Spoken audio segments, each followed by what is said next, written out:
Hidup ini adalah kesempatan. Hidup ini untuk melayani Tuhan.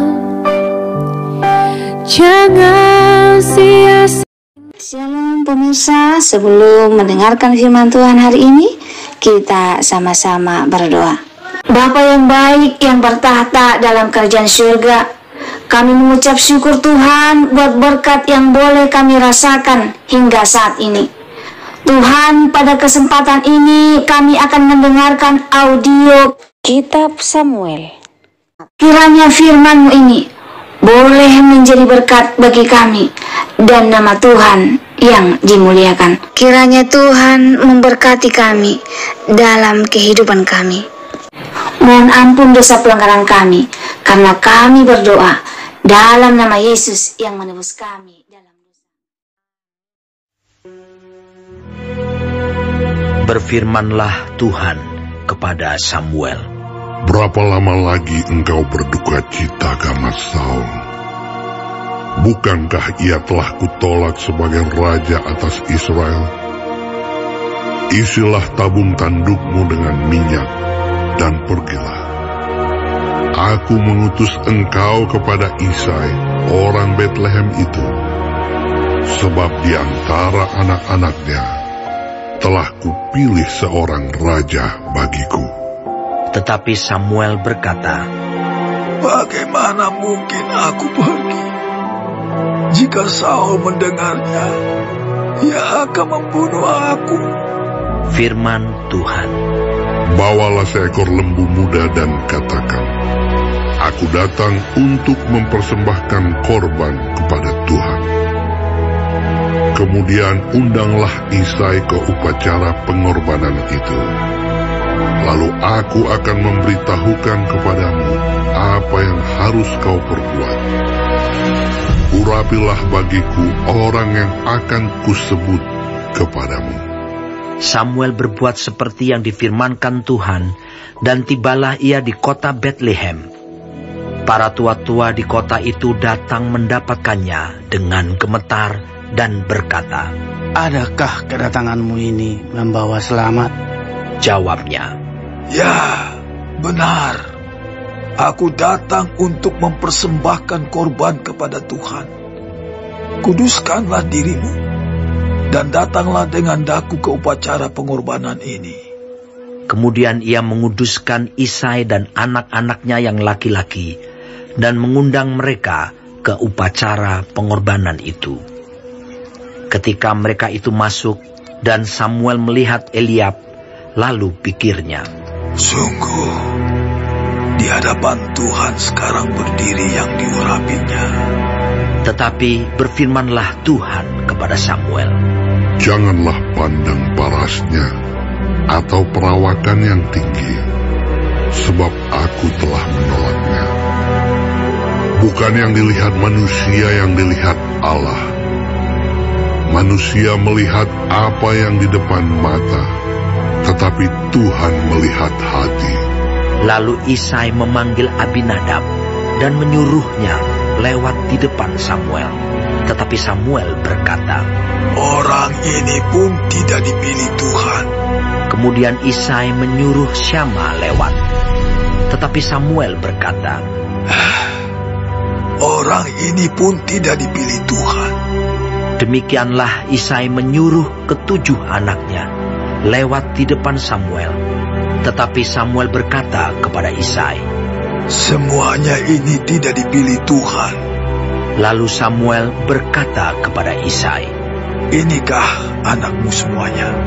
Jawabnya, masih tinggal yang bungsu, tetapi sedang mengembalakan kambing domba. Kata Samuel kepada Isai, suruhlah memanggil dia, sebab kita tidak akan duduk makan sebelum ia datang kemari. Kemudian disuruhnyalah menjemput dia. Ia kemerah-merahan, matanya indah, dan parasnya elok. Lalu Tuhan berfirman, bangkitlah, urapilah dia, sebab inilah dia. Samuel mengambil tabung tanduk yang berisi minyak itu dan mengurapi Daud di tengah-tengah saudara-saudaranya. Sejak hari itu dan seterusnya berkuasalah roh Tuhan atas Daud. Lalu berangkatlah Samuel menuju Rama. Tetapi roh Tuhan telah mundur daripada Saul, dan sekarang ia diganggu oleh roh jahat yang daripada Tuhan. Lalu berkatalah hamba-hamba Saul kepadanya, "Ketahuilah, roh jahat yang daripada Allah mengganggu engkau. Baiklah tuanku, menitahkan hamba-hambamu yang di depanmu ini mencari seorang yang pandai main kecapi. Apabila roh jahat yang daripada Allah itu hingga padamu, haruslah ia main kecapi, maka engkau merasa nyaman." Berkatalah Saul kepada hamba-hambanya itu, "Carilah bagiku seorang yang dapat main kecapi dengan baik, dan bawalah dia kepadaku."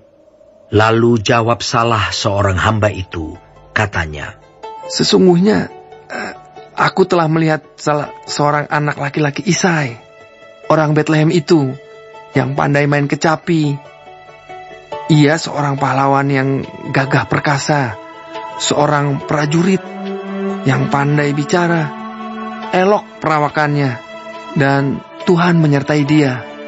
Kemudian Saul mengirim suruhan kepada Isai dengan pesan, "Suruhlah kepadaku anakmu Daud yang ada pada kambing domba itu."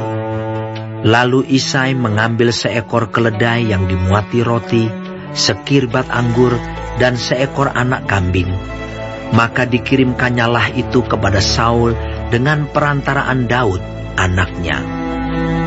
Demikianlah Daud sampai kepada Saul dan menjadi pelayannya. Saul sangat mengasihinya, dan ia menjadi pembawa senjatanya. Sebab itu Saul menyuruh orang kepada Isai mengatakan, "Biarkanlah Daud tetap menjadi pelayanku, sebab aku suka kepadanya." Dan setiap kali apabila roh yang daripada Allah itu hingga pada Saul, maka Daud mengambil kecapi dan memainkannya. Saul merasa lega dan nyaman, dan roh yang jahat itu undur daripadanya. Baik, sebelum mengakhiri firman Tuhan hari ini, kita sama-sama berdoa. Bapa kami yang di surga, dikuduskanlah nama-Mu. Datanglah kerajaan-Mu. Jadilah kehendak-Mu di bumi seperti di sorga. Berikanlah kami pada hari ini makanan kami yang secukupnya, dan ampunilah kami akan kesalahan kami, seperti kami juga mengampuni orang yang bersalah kepada kami. Dan janganlah membawa kami ke dalam pencobaan, tetapi lepaskanlah kami daripada yang jahat, karena Engkaulah yang empunya kerajaan dan kuasa dan kemuliaan sampai selama-lamanya. Amin. Terima kasih pemirsa telah mendengarkan firman Tuhan hari ini. Sampai ketemu besok hari. Terima kasih. Tuhan memberkati.